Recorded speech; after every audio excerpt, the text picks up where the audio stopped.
England is a country of mixed farms, and where cattle and corn grow side by side, you need hedges to keep stock from straying from one field to another and to give them shade in summer and a windbreak in winter. But hedges need looking after. This one is too bulky and wastes a lot of the field space. This one is too tall and its shadow will ruin any crops growing near it. The taller it grows, the thinner it gets at the bottom, and then you get a result like this, where the hedge is useless for keeping stock out and the farmer has to use a wire fence as well.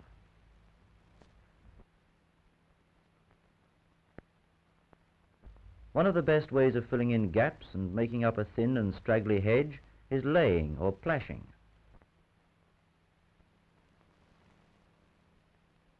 For this job, the hedger needs a stout slasher for cutting out the briars and dead branches, a bill hook for making the actual cuts or pleaches, a pair of leather mittens when handling the thorn, and a good sharp axe for the heavy chopping. This is Dighton, a Northamptonshire hedger, who is well known in the district and does many of the local hedges. Today his assistant is a land girl who's learning the job.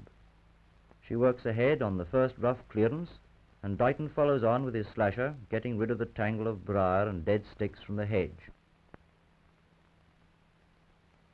This will leave him with only the live wood, which is what he wants for the layers. Layering is a job for the autumn.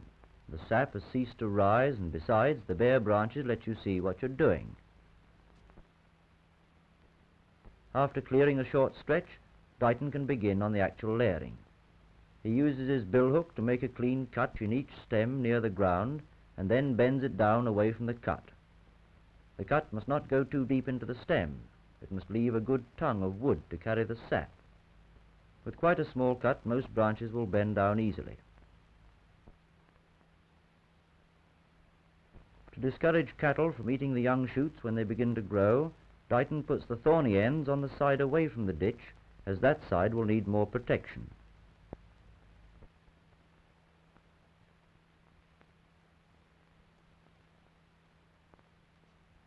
After pleaching the branches, Dighton carefully trims off the lip of each cut and tidies up the stump from which the branches grow. Otherwise, moisture and rotting leaves would collect there and cause dieback, that is, destroy or weaken the new shoots.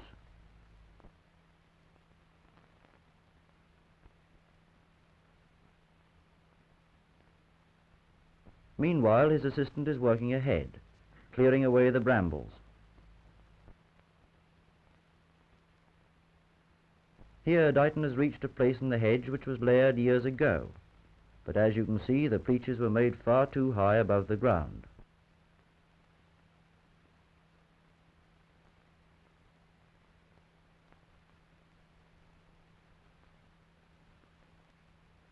As he continues, he has to remove any dead stumps that get in the way of his layers.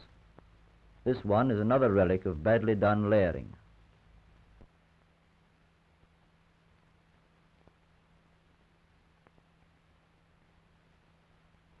Now for the stakes and binders to hold firm the length of hedge he has layered. Dighton makes a point of binding each day's work as he goes along, in case anything happens to it overnight, so he always sees that he has a bundle of stakes and binders ready. Often he can get them from the hedge he's working on. Chestnut, cut about 5 feet long, makes good stakes. The binders are of hazel, elm or willow, about 7 or 8 feet long. First he puts a good point on the bottom end of the stakes.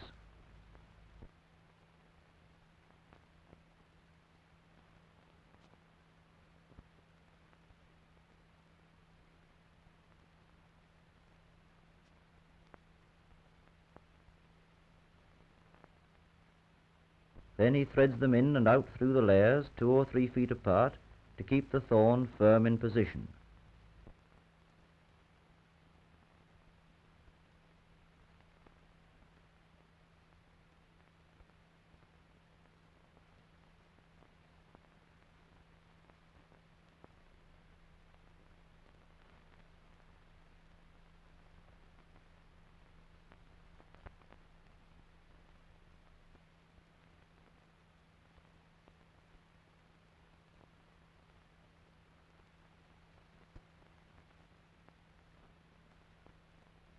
The binders go at the top, two at a time, woven in and out of the stakes, and twisted over each other to make a neat basket-like finish.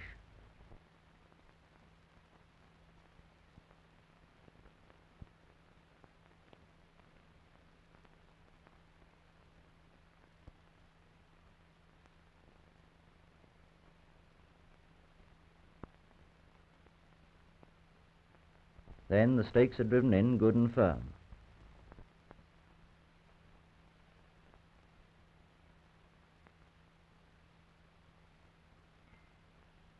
The final touch is to level them off at the top, and this is the neat way Dighton does it.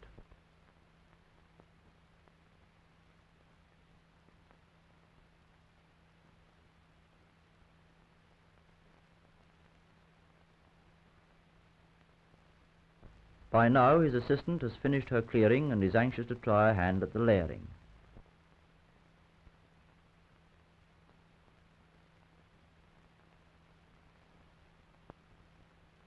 As with any job, the main thing is to get to know the tools and to learn how to handle them properly and not cut right through the thorn.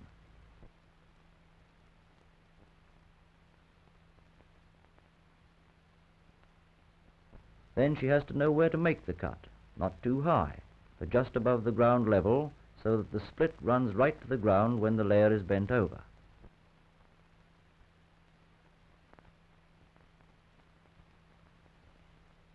Soon she'll be getting on quite nicely and be really useful in assisting Dighton in his job.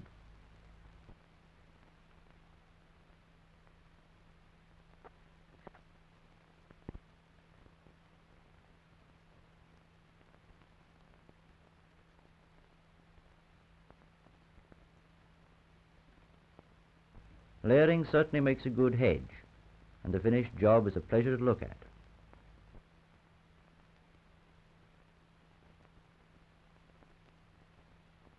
Next year, shoots will have grown up from the stumps and all along the layered branches, filling in the body of the hedge. This hedge will not need layering for another 15 or 20 years.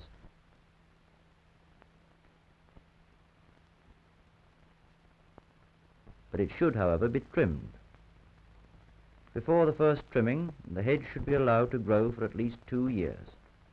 A slasher is the best tool, used with strong upward cuts, as downward strokes would injure the plants where the cut is made. Hedges are always trying to grow into trees. Trimming them each year helps to keep them bushy and make them grow at the bottom. A triangular shape is best, sloping to a point at the top. It's easy to trim and stays stock-proof at the base for a long time. At the end of the job, the trimmings are collected into bonfires and make a good ash for the fields. If hedges are well layered and trimmed regularly, they'll last for years and do their job properly. Their neat appearance is something a farmer can be proud of.